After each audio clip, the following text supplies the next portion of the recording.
lugares ya se están conectando, ¿verdad? Dejando el tiempo de alabanza en sus lugares para seguir la predicación en vivo y en directo y disfrutar en esta tarde de la palabra que el Señor tenga para nosotros en el día de hoy. Alabado sea tu nombre, Señor. Te damos muchísimas gracias, Padre Santo, por este privilegio tan maravilloso que nos das de estudiar tu palabra, abrir este santo libro inspirado por tu Espíritu Santo, Señor, a través del cual tú siempre nos hablas, siempre nos ministras, siempre nos fortaleces el ánimo y la fe. Y pedimos que en esta tarde, Señor, siga siendo así, Señor. Que lo que hablemos, que lo que tú hayas puesto en nuestro corazón, sea de bendición para todos los que van a escuchar este mensaje. En el bendito nombre de nuestro Señor Jesucristo pedimos todo. Amén y amén. Yo estaba leyendo anoche a altas horas de la madrugada, porque no tenía sueño, en el libro de los Hechos, uno de los relatos donde se cuenta la conversión del apóstol Pablo, más conocido como Saulo de Tarso.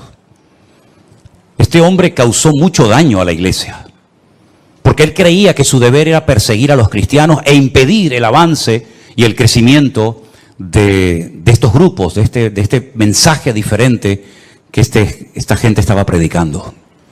Él dice cuando se convirtió que él consideraba que este era su deber, que Dios lo había, por así decirlo, como elegido para que él impidiera que los cristianos se expandieran y para que esta secta, como se le llamaba en aquel tiempo, fuera conocida en todas partes del mundo. Dice que envuelto en este proyecto de obstaculizar, de impedir el avance y el crecimiento de este grupo, de este movimiento nuevo, él se acerca a las autoridades religiosas de su época y les pide autorización para poder viajar a otras naciones y traer a Jerusalén a personas que formaban parte de este grupo y forzarlos a renegar de su fe en Cristo.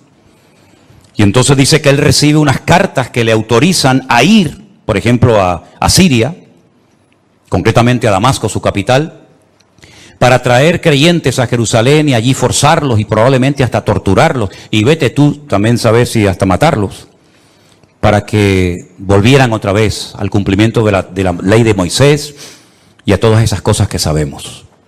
Y el capítulo 9 nos cuenta parte de su testimonio y dice la palabra de Dios que mientras él iba camino hacia Damasco, él cayó a tierra. Algo le pasó. La presencia del Señor fue tan poderosa que él cayó desplomado al suelo. Y entonces queda automáticamente ciego. Y oye una voz que le hablaba en hebreo, y la voz le decía, Saulo, Saulo, ¿por qué me persigues? Dura cosa te es dar coces contra el aguijón.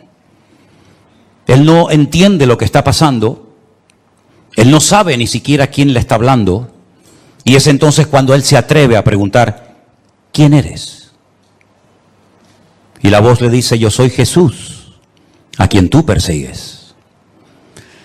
Se queda realmente sorprendido, pierde la capacidad de poder moverse libremente porque ha quedado ciego y dice que está 3 días sin comer ni beber absolutamente nada.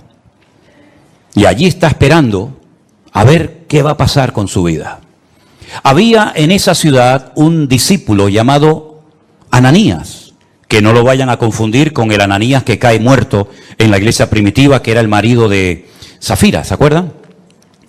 Había un tal Ananías que el Señor le habla y le dice, levántate, ve a la calle que se llama derecha, busca en casa de un tal Judas a un tal Saulo de Tarso, porque él allí está orando. Y ha visto en visión a un varón llamado Ananías que entra y le pone las manos encima para que recobre la vista. Ahora, lo que va a responder Ananías, en cierto sentido, a mí me recuerda un poco la actitud de Moisés cuando el Señor lo llama a través de aquella zarza que ardía y no se consumía en el desierto, ¿se acuerdan? Cuando el Señor le habla y le dice que ha llegado el momento de volver a Egipto, de sacar al pueblo de la esclavitud, etcétera, etcétera, y él ha sido escogido por el Señor para cumplir con esta función. Y él pone todo tipo de excusas y bueno, Señor, no me van a creer, yo soy un hombre que no tengo facilidad de palabra, etcétera, etcétera. Y el Señor, pues después de una serie de pruebas, lo logra convencer y finalmente él va. Bueno, pues fíjense cómo responde a esa orden Ananías al Señor y le dice: Señor, he oído de muchos acerca de este hombre, cuántos males ha hecho a tus santos en Jerusalén. Y aún aquí tiene autoridad de los principales sacerdotes para prender a todos los que invocan tu nombre. Como diciendo: Señor, yo sé que tú eres perfecto y tú no te equivocas, pero tú me estás mandando a que vaya a orar y le ponga mis manos encima a un hombre que es un peligro. Un hombre que tiene poder incluso en esta ciudad para llevarnos presos y matarnos si quiere en Jerusalén. Por lo tanto, no sé, no lo dijo, pero probablemente le pasó por la mente decir: si hay otro por ahí que tú pudieras mandar, yo te lo agradecería, ¿no? Pero el Señor le dice: ve, porque instrumento escogido me es este, para llevar mi nombre en presencia de los gentiles, de los reyes y de los hijos de Israel. Porque yo le mostraré cuánto le es necesario padecer por mi nombre. Yo no sé si esto se lo dijo Ananías a Pablo, pero lo que está bien claro que si leemos el resto del capítulo 9 y toda la historia que nos cuenta la Biblia sobre Pablo, su vida no fue nada fácil.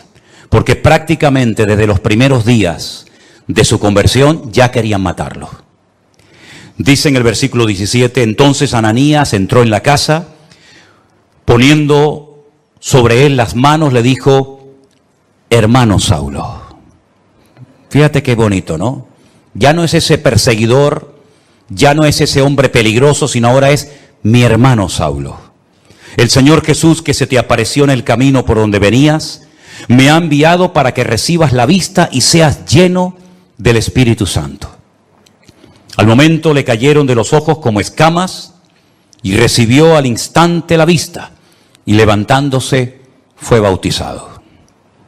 Y habiendo tomado alimento, recobró fuerzas, y estuvo Saulo por algunos días con los discípulos que estaban en Damasco. A los pocos días, ya de recuperarse y de encontrarse bien y recobrar la vista, ya inmediatamente se puso a predicar el Evangelio de Jesucristo. Y ya desde aquellos primeros momentos, ya los judíos habían decidido quitarle la vida. La Biblia dice que los discípulos lo tuvieron que descolgar por el muro una noche porque querían matarlo.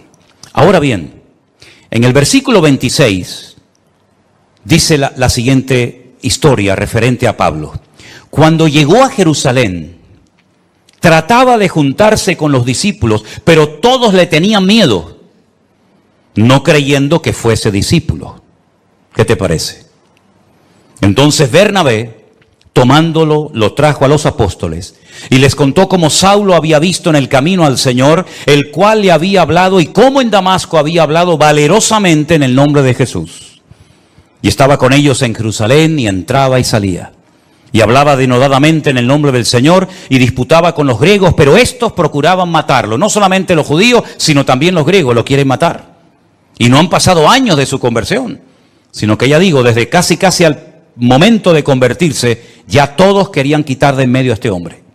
Cuando supieron esto, los hermanos le llevaron hasta Cesarea la Marítima, que está en la costa, donde años más tarde, ¿se acuerdan? Un tal Cornelio llamaría a Pedro para que le predicara la palabra, y entonces de ahí lo enviaron a su ciudad, a Tarso. Y ahora viene algo muy interesante.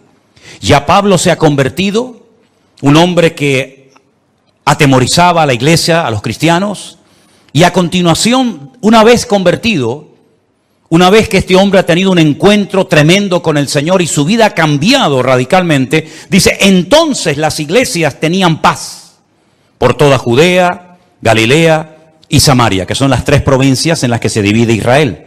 Al norte Galilea, al centro Samaria y al sur Judea. Bueno, pues en todo el país, Judea, Samaria y Galilea, dice la Biblia que las iglesias tenían paz.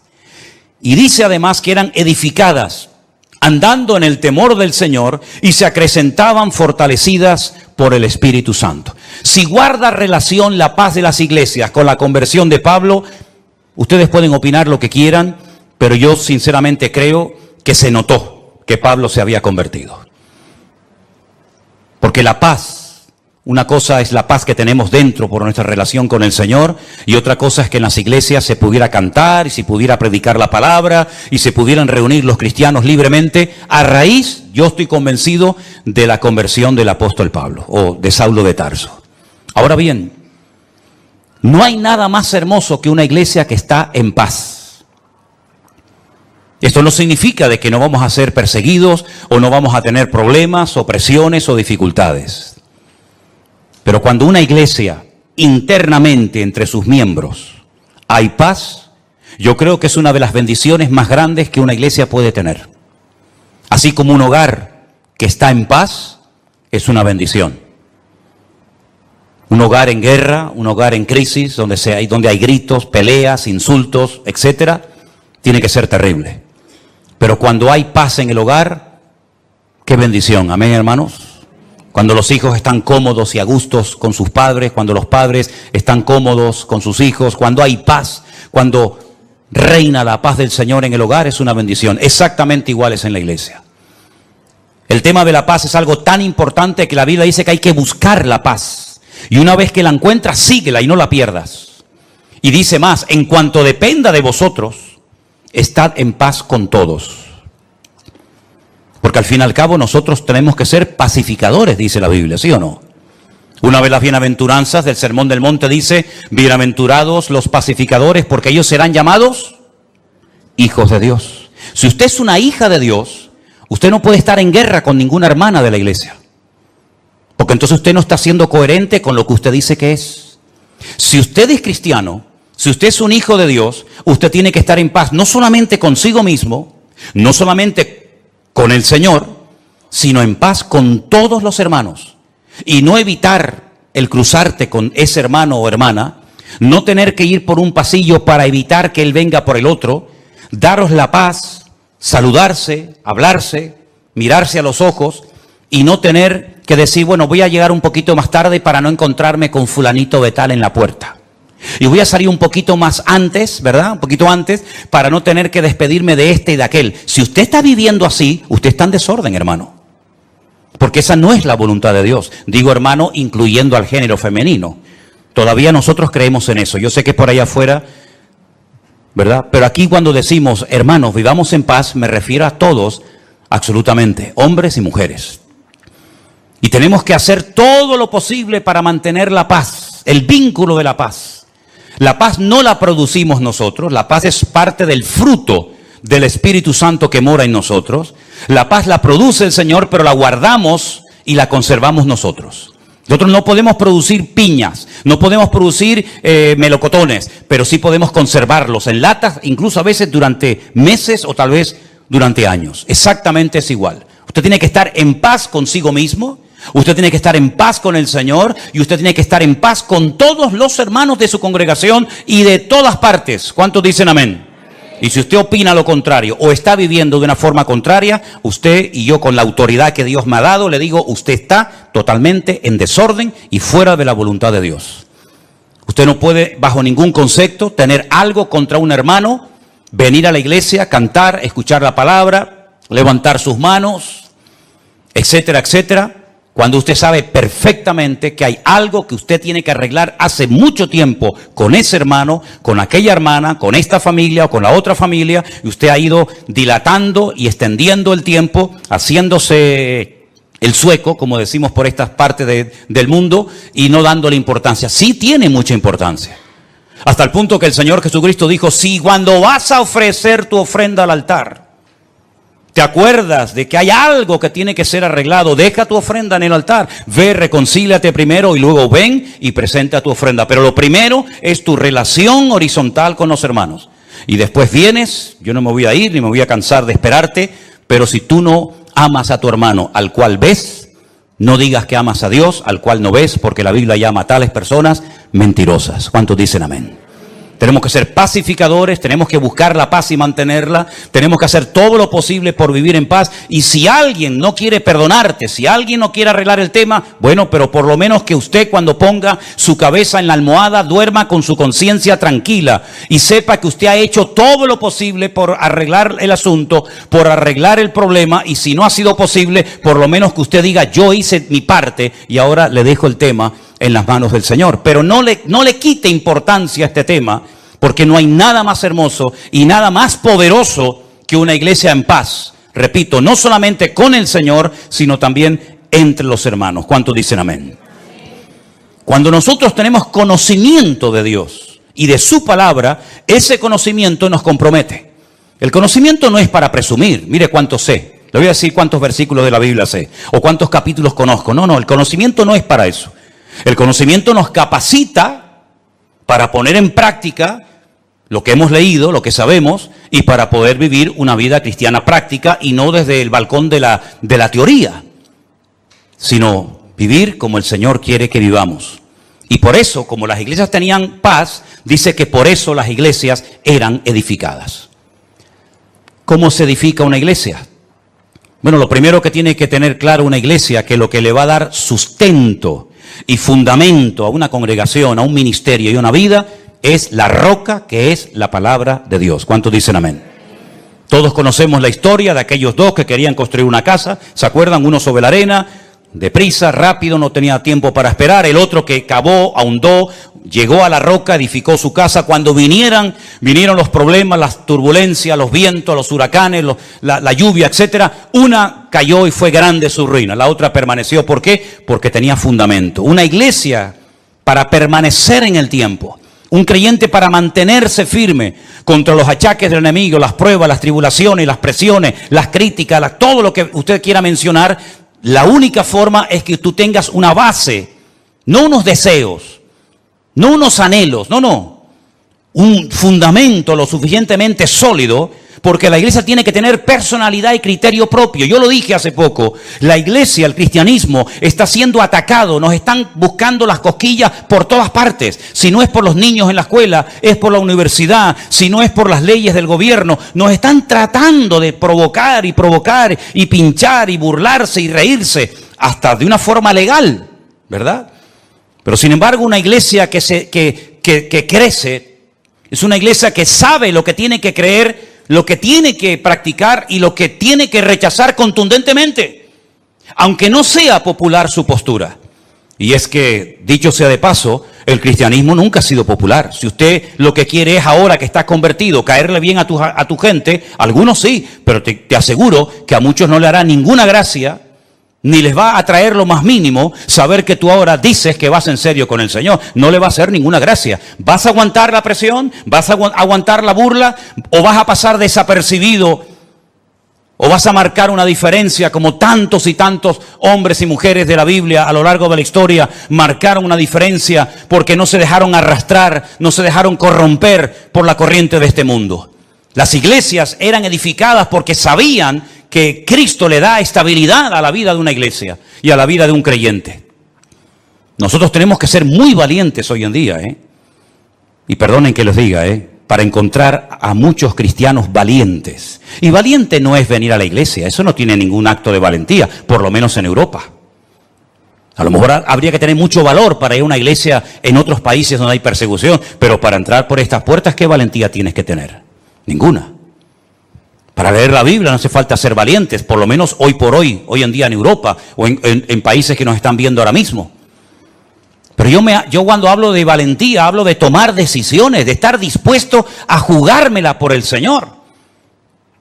Hemos dicho durante años cosas que yo después compruebo a la luz de la realidad, que son simplemente teorías y opiniones. Lo primero en mi vida es el Señor. ¿Seguro que lo primero en tu vida es el Señor? ¿Tú estás seguro de eso? ¿Tú estás plenamente convencido que el justo por la fe vivirá? Entonces, ¿por qué no vive por fe? Si eso es verdad y tú lo crees, ¿por qué te agarras tanto a lo que tienes y no a lo que eres en el Señor? Porque hay incluso personas que no tienen tantas responsabilidades en la vida que atender y que les cuesta tanto dar pasos de fe Pero sin embargo después predican y hablan de la fe, pero a la hora de la verdad no dan los pasos correspondientes. Las iglesias del Nuevo Testamento eran iglesias valientes, no solamente porque se jugaban la vida, muchos de ellos, sino porque el cristianismo llegará un momento en el que vas a ser confrontado con tu fe. Y en ese momento tú tendrás que demostrar si verdaderamente tú estás bien parado en Cristo o no. Las iglesias tenían paz, por lo tanto eran edificadas, pero dice además que andaban en el temor de Dios. Bueno, ya todos sabemos a estas alturas, creo yo, la diferencia entre miedo y el temor a Dios. Nosotros no tenemos miedo a nadie, ni a nada, pero sí tenemos que tener temor, es decir, respeto a Dios. Tal vez uno de los versículos más conocidos que menciona este tema es el de Proverbios, cuando dice que el principio de la sabiduría es el temor de Dios. Pero es que a mí me gusta otro que también habla del temor de Dios, que también está en Proverbios, que dice que el principio de la sabiduría es aborrecer el mal. Y dice la Biblia que las iglesias de Judea, de Galilea y de Samaria andaban en el temor de Dios. Es decir, eran iglesias que andaban en orden. Eran iglesias que andaban alineadas con Dios y con su palabra. Eran iglesias que no vivían en la carne. Eran iglesias que andaban en santidad, comprometidos, sabiendo que ellos eran, como dijo el Señor, la sal de la tierra y la luz del mundo. No siempre fue así. Después hubieron tremendas persecuciones, muchos hermanos perdieron la vida, unos fueron quemados, torturados, crucificados, etcétera, etcétera. Pero por lo menos durante un tiempo, el libro de los Hechos destaca que hubo un tiempo que había paz en las iglesias. Las iglesias eran edificadas en la palabra, en el amor unos con otros, porque andaban en el temor de Dios. Y parece como que una cosa nos lleva a otra. Cuando hay paz, nos podemos edificar mutuamente unos a los otros. Y cuando nos edificamos es porque entendemos que el temor de Dios implica compromiso el uno con el otro. El venir a la iglesia no es, hola, hola, buenas tardes, Dios te bendiga. No es venir de excursión a la iglesia. Yo noto que hay algunos que vienen de excursión a la iglesia. Y noto que hay algunos que vienen obligados a la iglesia. Y eso funciona un tiempo. Pero llegará un momento que no te va a funcionar ese sistema. Llegará un momento que el niño o la niña te dirán, no voy a la iglesia. Y ya no sirve. Te quito el teléfono, no sales con tus amigas, no te va a funcionar ese sistema. Porque perdiste la guerra hace muchos años y la quieres ganar ahora. Y yo dije hace unas cuantas semanas atrás que hay batallas que las tienes que ganar hace años. Tuviste que haberlas ganado hace años. Como David aprendió a ganar muchas batallas en su vida privada, para después, cuando llegó el momento de su vida pública, derrotar a aquella mole de hombre llamado el gigante Goliat. Pero no era la primera vez que se enfrentaba a un obstáculo tremendo. Ya él después contó lo que hacía en su vida privada, que por cierto nadie lo sabía, pero él y Dios sí lo sabían. Por lo tanto, hay batallas que si tú has ido perdiendo en tu intimidad, después no vengas aquí dándotelas de valiente, de que ahora todo se va a solucionar, porque has perdido la guerra hace muchos años. Por eso, cada día, dice Pablo, empezamos de cero. Y corro para ver si logro asir aquello para lo cual un día el Señor me agarró a mí. Porque todavía queda mucho camino por recorrer y mucho terreno por conquistar para el Señor. A veces decimos, he escuchado a hombres que dicen, la Biblia dice que la mujer tiene que someterse al hombre. Ya perdiste la guerra. Si vas así, ya perdiste la guerra, no hoy, hace años la perdiste. La Biblia dice, los hijos tienen que honrar a sus padres. Y si subes el volumen para darle como más fuerza a tu argumento, hace años que perdiste la guerra. Ya ni usando el versículo te funciona. Porque no es por presión, es por convicción. ¿Tú te has asegurado de que tus hijos han nacido de nuevo? Porque si no han nacido de nuevo, ¿cómo lo vas a obligar a venir a un sitio donde Cristo y su palabra es la prioridad? Si tú has perdido la guerra en tu familia y en tu vida privada, en tu vida pública, tarde o temprano, saldrá a la luz tus derrotas personales. Por eso, queridos hermanos, si no somos capaces de andar en el temor de Dios, ¿qué es el temor a Dios? Pongamos ejemplos prácticos. El temor a Dios es tener respeto a las cosas de Dios. El saber que aunque nadie me está mirando, aunque nadie me está observando, eso que estoy haciendo en ese momento, eso que estoy mirando en ese momento, no es la voluntad de Dios. Y no necesito a alguien que me fiscalice, no necesito a alguien que me haga sombra o me ponga encima su mirada para decir, ay, perdón. Porque yo sé que los ojos del Señor me están observando 24 horas al día. Y el temor de Dios funciona debería de funcionar cuando estoy acompañado y cuando estoy solo. Y ese era uno de los secretos del crecimiento numérico y cualitativo de la iglesia en aquellos tiempos. Que andaban en el temor de Dios, sabían que hay cosas que no le agradan al Señor. Y déjenme que les diga algo. En aquellos tiempos, por lo menos en este momento, no todo el mundo tenía como tú y como yo una Biblia en la mano. Porque eso de tener una Biblia en la mano completa, desde lo que Dios le decía a Moisés, lo que Dios le revelaba a David en aquellos hermosos salmos, lo que el Señor le reveló a Juan en la isla de Patmos en cuanto al futuro, lo que Pablo daba como instrucciones a las iglesias de Corinto, de Éfeso, de Colosa, de Filipo, etcétera. Toda esa instrucción, toda esa enseñanza, toda esa sabiduría, toda esa colección inmensa de palabras revelada e inspirada por Dios, eso es un privilegio que durante siglos y siglos millones de hermanos nuestros no tuvieron. Es muy fácil cuando tú oras al Señor decir, bueno, creo que esta porción de Corintios o de Romanos o de Filipenses o este salmo o esta palabra de Isaías o de Jeremías o este ejemplo de Daniel o de José me pueden venir bien. Sí, claro, pero porque tú tienes toda la Biblia. Pero te repito, durante siglos y siglos hubieron millones de hermanos nuestros que nunca tuvieron el privilegio de tener una Biblia en sus manos.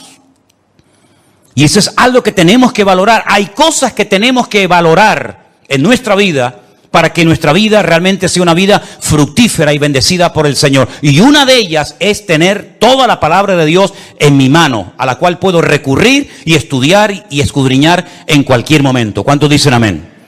Otra cosa muy importante que tenemos que valorar es la iglesia que tenemos. ¿Saben cuántos hermanos les gustaría tener un lugar donde poder congregarse y no lo tienen? Bien porque a lo mejor no hay una iglesia cerca de su casa, bien porque las que hay son un desastre y enseñan cosas que no son bíblicas, por el motivo que sea. Pero ¿sabes el privilegio de poder tener un lugar donde tú puedes encontrarte con otros hermanos cuantas veces tú quieras? ¿Saben el privilegio que tienen, por ejemplo, nuestros hermanos allí en San Francisco, con lo que estuve la semana pasada, de tener una iglesia? Amen su congregación, amen las personas que están trabajando allí, dando su tiempo y su vida. Hay algunos que tienen la sensación de que siempre lo que no tenemos es lo mejor y no lo que tenemos. Siempre la mejor iglesia es la que no tengo, el mejor pastor es el que no tengo, los mejores líderes son los que no tengo. ¿Cuándo llegará el día en que muchos cristianos inmaduros y carnales se den cuenta que lo mejor no es lo que me falta, lo mejor es lo que ya tengo, que me dio el Señor hace mucho tiempo? ¿Cuántos dicen amén? Dele gracias a Dios por sus hermanos. Dele gracias a Dios por la Biblia, dele gracias a Dios por sus obreros, por sus pastores, dele gracias al Señor por su iglesia. No esté siempre con un ojo por arriba y con un ojo por otro lado. Valore lo que tiene. Porque yo he llegado a la conclusión de que hay algunas personas que dicen que se fueron de algunas iglesias, pero después viendo cómo andan hoy en día, pues a lo mejor empiezo a dudar de que no salieron de su iglesia porque a lo mejor en su iglesia se hacía todo mal, sino porque a lo mejor ellos eran los que estaban mal y no querían someterse ni obedecer la palabra de Dios. Qué maravilla ver este versículo, hermanos. Y al final la conclusión es que eran fortalecidas por el Espíritu Santo. Tenían paz, eran edificadas, andaban en el temor de Dios, se acrecentaban, es decir, crecían, se multiplicaban, fortalecidas por el Espíritu Santo. Este es el diseño bíblico perfecto para una iglesia local o en cualquier parte del mundo donde se encuentre. No hay nada más que esto, hermanos.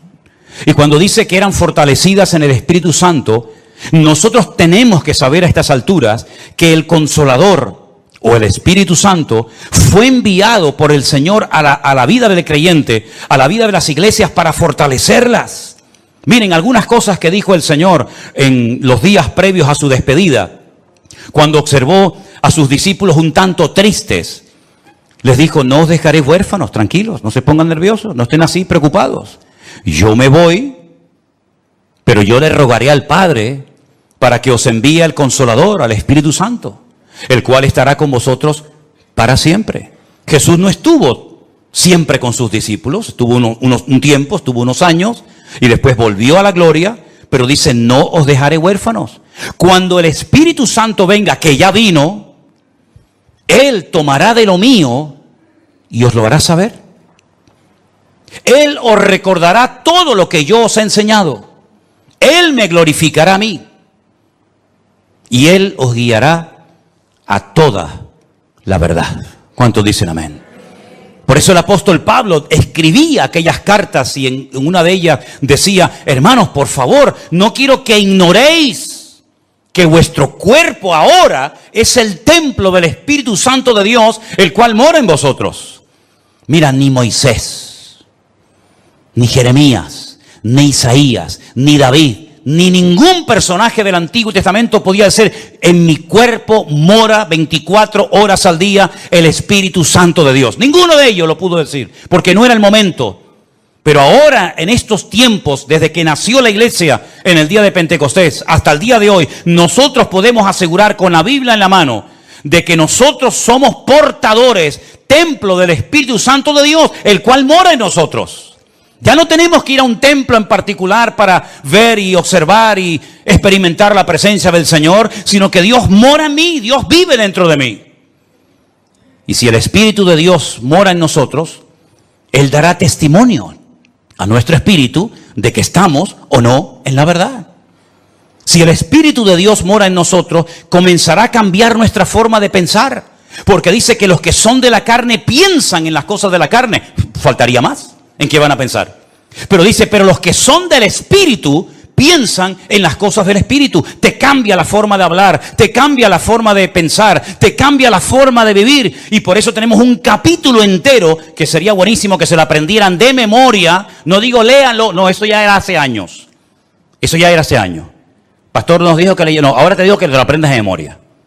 Tenemos que ir avanzando, ¿no? Si no, siempre estamos igual, como los niños pequeñitos. Léanse el capítulo 8. ¿Cuántos leyeron el capítulo 8 de Romanos? Eso ya pasó a la historia. Ahora usted tiene toda una semana para aprenderse un capítulo entero de la Biblia. Y lo puede hacer perfectamente, ¿eh? Porque yo cuando veo a gente que está estudiando medicina y se tienen que aprender miles de términos y miles de medicamentos y lo hacen, ¿cómo no nos vamos a aprender nosotros? Además, cuando contamos con la ayuda del Espíritu Santo de Dios, ¿sí o no? Pues entonces, aprenderse esta semana de memoria Romanos capítulo 8. ¿O no se aprendieron ustedes Salmo 91 durante el tiempo de la pandemia? Pues ahora Romanos 8. Y Romanos 8 nos dice cómo vivir en el Espíritu. Si usted ve que su vida no va bien, si usted ve que algo siempre hay, es porque a lo mejor no está poniendo en práctica lo que dice Romanos 8. Porque Romanos 8 es la enseñanza, es el diseño divino para la vida de una iglesia hoy en día. Vivir en el Espíritu de Dios. Y entonces te vas a dar cuenta de que hay tentaciones que ya no te vienen, cuando antes te venían todos los días. Pero porque has ido matando el deseo de la carne, lo has ido matando de hambre. Y has comenzado a alimentar la nueva criatura, la nueva obra que el Señor ha hecho en ti, y te vas a dar cuenta de que ahora tus deseos han cambiado. Antes lo que te dominaba ya te da, perdonen, hasta asco. ¿No les ha pasado a ustedes eso alguna vez? Yo he conocido fumadores, yo nunca fui un fumador. Yo me habré fumado 2 cigarrillos en toda mi vida, o 3 o 4, yo qué sé. Pero hay gente que fue fumadora, pero fumadora de estos de verdad. Que me dicen, a mí se me pone una persona hoy en día que fuma a mi lado y me da asco. Y tú, a ti te da asco. Pero si tú antes te daba, ya. O digo fumar, perdonen, parece como que siempre el pecado más grande es el de fumar. Bueno, digo criticar, o digo beber, o digo cualquier otro. Cuando tú verdaderamente estás empapado y enamorado del Señor y tienes tus ideas claras y estás alineado y centrado en el Señor y andas no por impulsos, por emociones, por sentimientos, sino andas fortalecido en el Espíritu y por el temor de Dios, te vas a dar cuenta de que tus gustos han cambiado. Hay músicas que no te van a gustar porque le ofenden y le molestan al Espíritu Santo que mora en ti. Pastor, es bueno que yo oiga esto o lo otro. Digo, usted es cristiana, ore al Señor y ya verás lo que el Espíritu Santo te dice a tu corazón. Es más, si estuviéramos más llenos del Señor, no haríamos tantas preguntas. Estoy convencido de ello.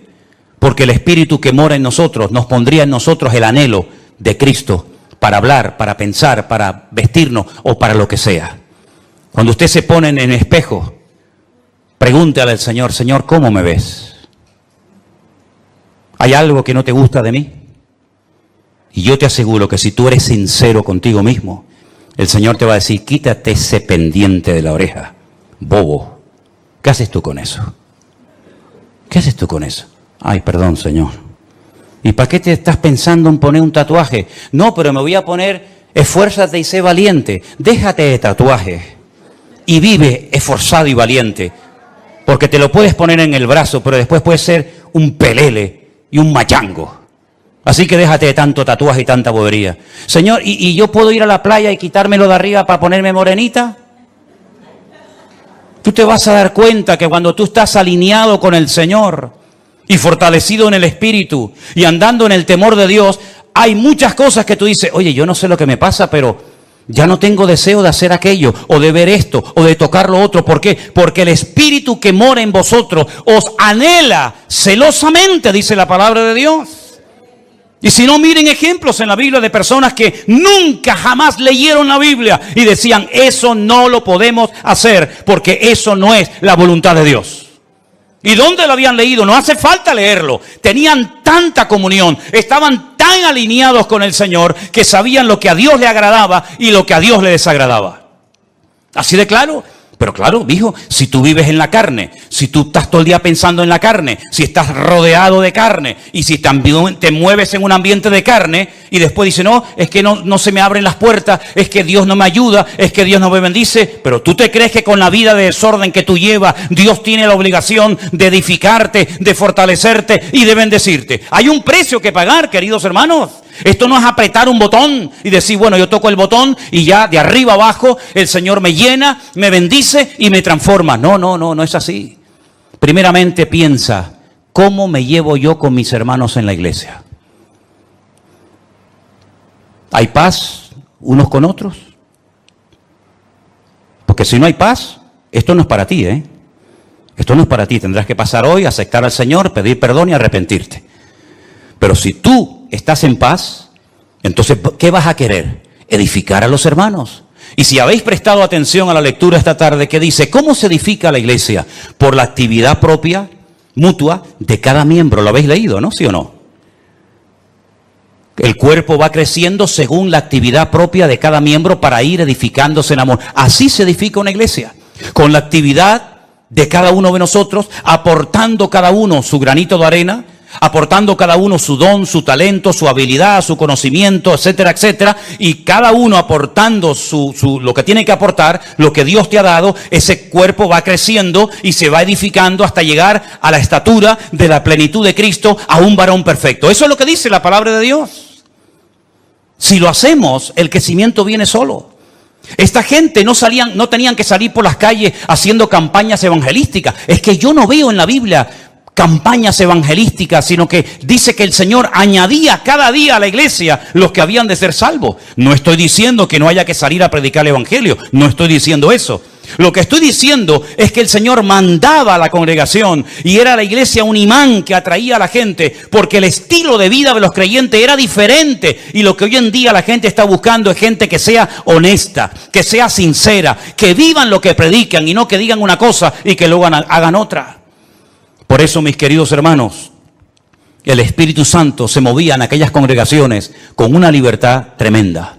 ¿Por qué? Porque donde hay santidad, donde hay orden, ahí se mueve el Espíritu de Dios. Cuando la iglesia no es esto, cuando la iglesia no funciona según este diseño bíblico, la iglesia se convierte en lo que tú quieras.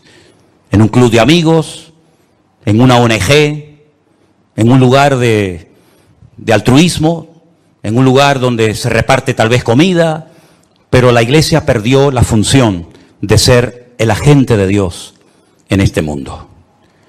Y el Señor nos da la oportunidad y el privilegio de reunirnos pues 1 o 2 veces a la semana o cuando sea en este lugar o en cualquier otro. Pero durante la semana la luz se esparce. Ahora la luz está concentrada en un lugar. Todos estamos siendo alimentados, instruidos, ¿verdad? Edificados por la palabra, pero cuando termine esta reunión, y en sus respectivos países lo mismo, la luz se va a esparcir. Y durante toda la semana, cada uno de ustedes en el lugar donde viva, donde trabaja, donde estudies, vas a tener que marcar una diferencia y vas a ser una luz. Pero estás realmente fortalecido, edificado en el Señor para poder vivir una vida cristiana victoriosa. Porque si tu vida cristiana depende única y exclusivamente de un culto, yo no sé cómo aguantas, sinceramente. Yo no sé cómo puede aguantar un creyente viviendo única y exclusivamente de cultos. Eso es muy complicado. Tú tienes que tener tu propia comunión y tu propia relación con el Señor cada día. Porque aquí dentro, no digo que no se te presenten tentaciones, porque a veces hay algunos o algunas que vienen con otras intenciones, pero digamos que las tentaciones grandes no están dentro de la iglesia. Seamos sinceros. Las tentaciones, las presiones, etcétera, etcétera, está allá afuera. Cuando tú estés solo mañana y te llame aquel o aquella, ¿cómo vas a reaccionar, hermano? ¿Cómo vas a reaccionar? ¿Con la carita de santo y de bueno que tenías hoy? ¿O te volverá a salir el indio que llevamos todos dentro? Dios nos tiene que sacudir el alma para que nos demos cuenta de que somos el objetivo del enemigo y sobre todo nuestros hijos. Que Dios nos ayude a entender que cuanto más unidos, más arraigados a la palabra, más en santidad, en paz y en orden vivamos, más fortaleza espiritual todos vamos a tener para poder vivir una vida cristiana victoriosa. Saulo estuvo 15 años sin aparecer en la escena. A los 15 o 16 años vuelve a aparecer, ya el Señor le ha revelado el Evangelio, ya viene con otras, ¿verdad?, con otro estilo de vida.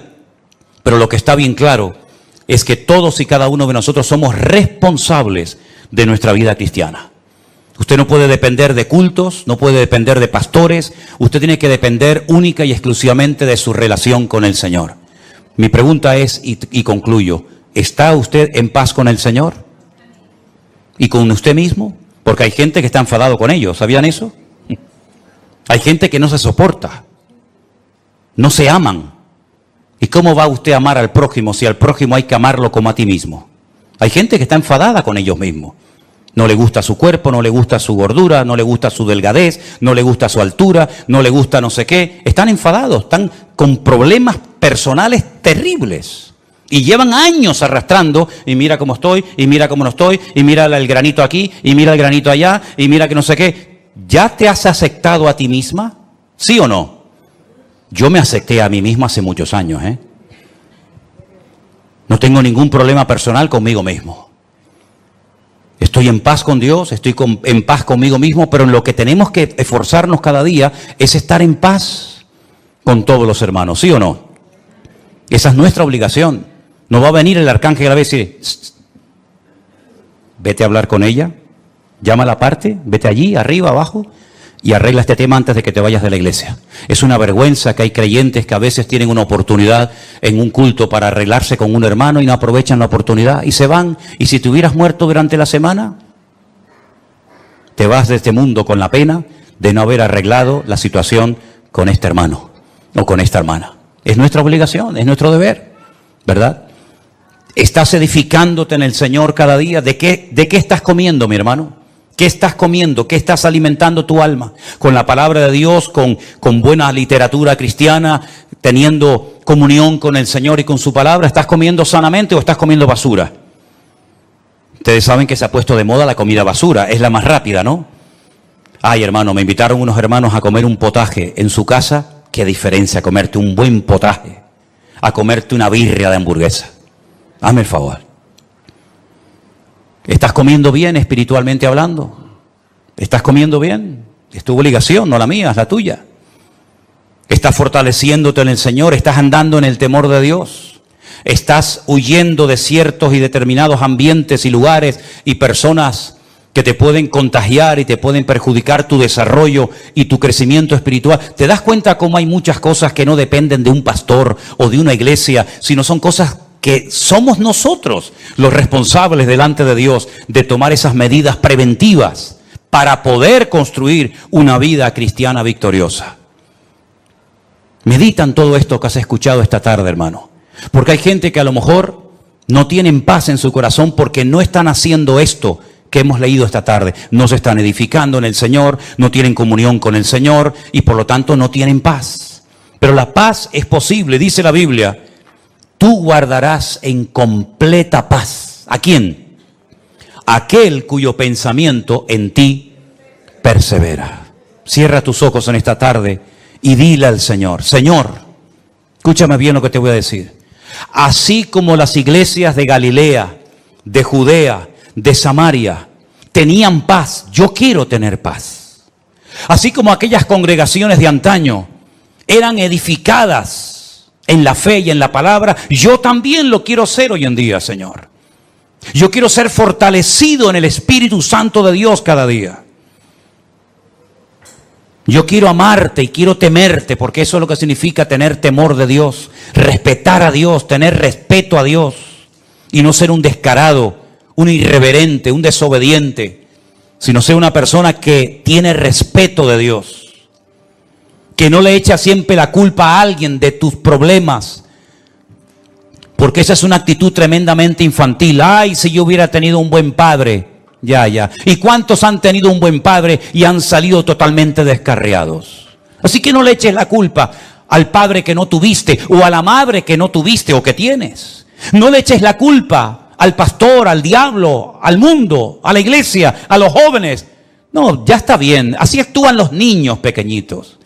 Siempre la culpa la tienen los demás.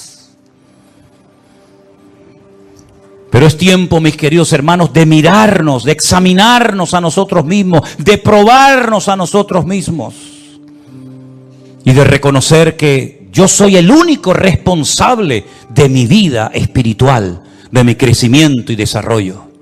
Valore lo que Dios le ha dado, mi hermano. No esté saltando de flor en flor, saltando de un lugar a otro. Parece que siempre lo que hacen los demás es mejor que lo que usted tiene o Dios le ha dado. Y si el lugar en el que usted está dice que no tiene lo que tienen otros, pues ya sabe lo que tiene que hacer: aportar, colaborar, integrarse. Y de esa manera usted podrá aportar lo que dice que no tenemos. Madurez, valentía, crecimiento y desarrollo espiritual es lo que necesita urgente la iglesia del Señor hoy en día. Ya basta de ese cristianismo superficial, con una falta de compromiso total y absoluta. Hermanos, nosotros, dice la Biblia, estamos completos en Cristo Jesús. Usted está completo en Cristo Jesús. Solamente tienes que echar mano de lo que Dios te ha dado hace mucho tiempo.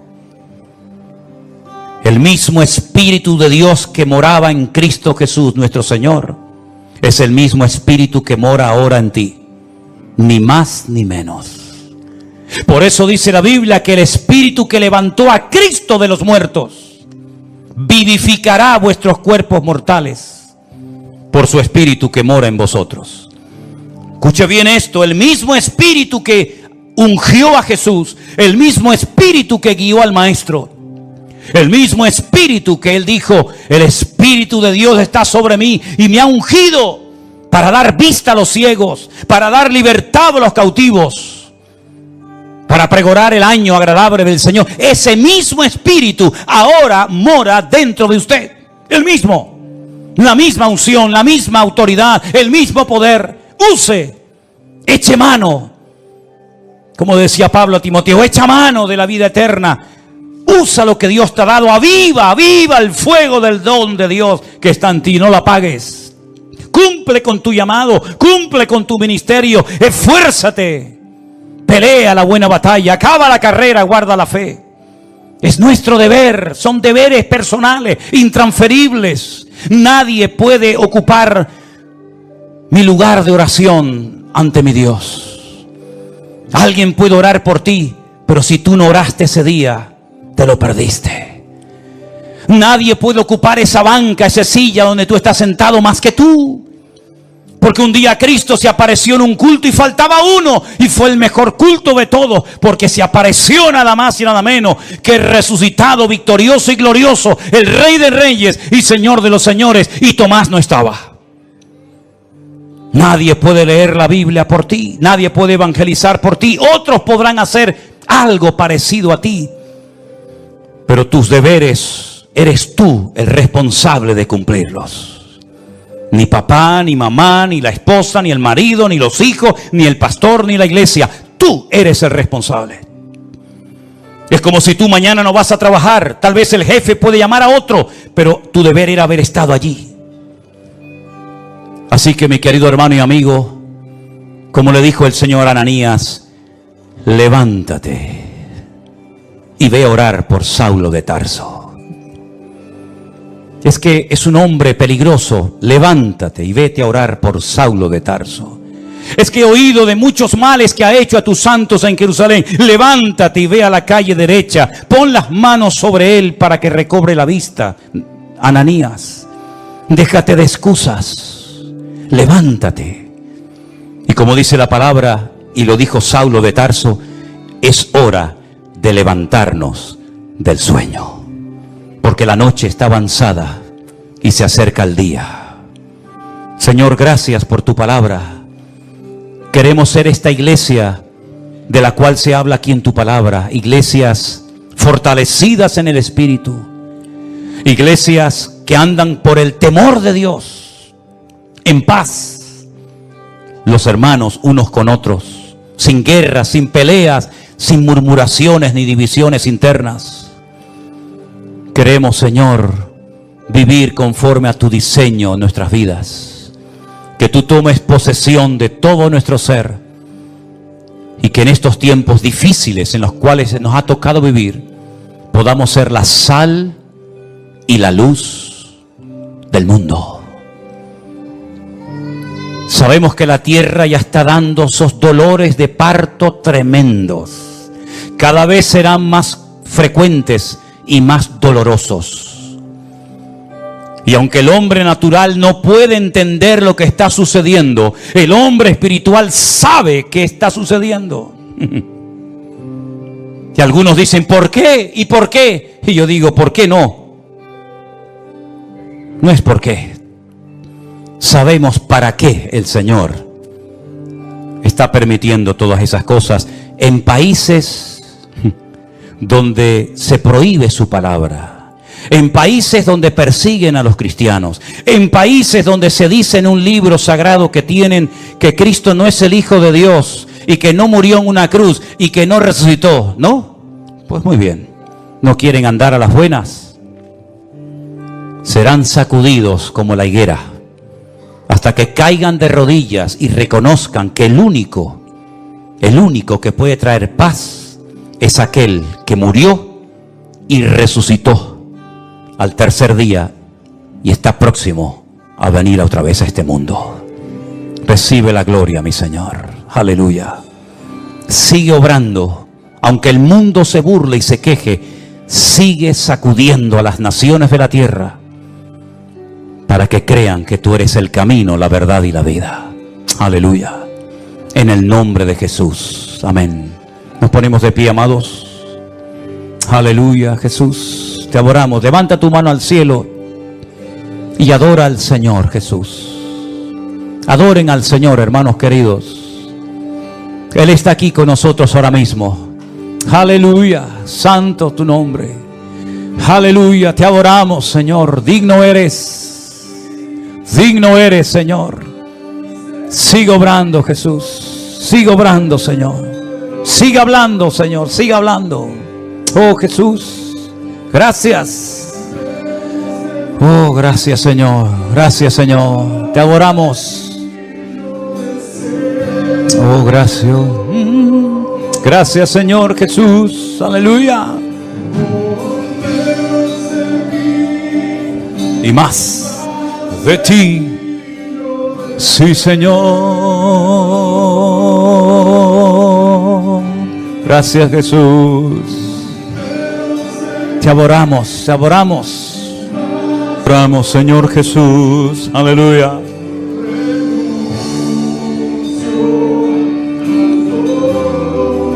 Gracias, Señor. Quisiera yo aprovechar también la oportunidad para recordarles a todos que el mes que viene todas las hermanas de la iglesia están invitadas a un mini retiro que van a llevar a cabo en el puerto de la Cruz, ¿verdad? Tienen que anotarse. Ahí están los datos, la fecha, guardando tu corazón. Yo espero que las hermanas de la congregación puedan asistir, ¿verdad? Y disfrutar de este tiempo especial que el Señor les va a permitir tener el día 13 y 14 de octubre, Dios mediante. Quiero también anunciar que el próximo congreso nuestro como iglesia se va a llevar a cabo en esta ocasión en la ciudad de Alicante. Durante 2 años lo hemos hecho en un hotel en un pueblecito de la provincia de Toledo llamado Los Llévenes. Como ya no cabemos en ese lugar y como ya no hay espacio para todos, el Señor nos ha provisto de un nuevo lugar en la ciudad de Alicante, un poquito a las afueras de la ciudad de Alicante. Ahí tienen los datos. Nuestra hermana Saray, la que está al piano, ella es la que lleva todo el tema de la organización, de las inscripciones. Hermanos, anótense lo antes posible. Me gustaría que todos ustedes pudieran asistir. Ya tengo constancia. He estado en este evento en Estados Unidos y hay hermanos de San Francisco que van a venir. Imagínense, de tan lejos, de San Francisco van a venir allí. Hermanos de Chile, me contestaban hace unos días unos hermanos, matrimonio de mi hermano José Zaragoza y su esposa, van a venir una vez más al Congreso. Así es que las plazas están abiertas. Reserven su plaza. Se abran con Saray. Ahí están los días, ¿verdad? ¿Están por ahí? Sí, ahí no se ve bien aquí, tengo la luz, del 28 al día 31 de marzo del año que viene, en plena Semana Santa.